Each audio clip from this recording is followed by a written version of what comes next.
Hi friend, ఇవాళ నేను పప్పుచారు చేస్తున్నాను. దీనిలో పసుపు, పచ్చిమిర్చి, ఉప్పు, నూనె పోసి ఉడకబెట్టుకోవాలి. ఉడికిన తర్వాత పప్పును ఇలా రుబ్బుకోవాలి. రుబ్బుకొని దీనిలో చింతపండు రసం,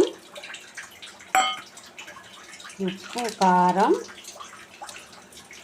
వేసుకొని ఇలా కలుపుకోవాలి.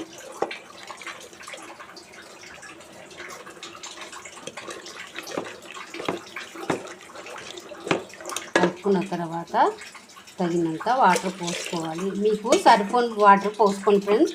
బాగా పలసగా కావాలంటే ఎక్కువ నీరు పోసుకోండి, లేదా తక్కువ పోసుకోండి.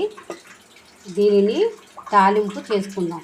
ఆయిల్ వేసుకున్న తర్వాత ఆవాలు, జీలకర్ర, మినప్పప్పు, ఎండుమిర్చి, కరివేపాకు, ఉల్లిగడ్డలు వేసుకున్న తర్వాత వేగిన తర్వాత దీనిలో ఇంగువ వేసుకోవాలి. ఇంగువ వేసుకున్న తర్వాత ఇది వేగిన తర్వాత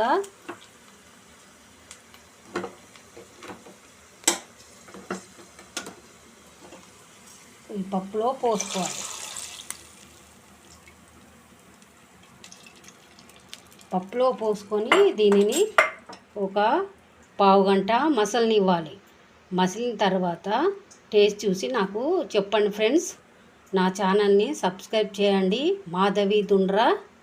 like, share, comment, bell icon click చేయండి ఫ్రెండ్స్. Please friends.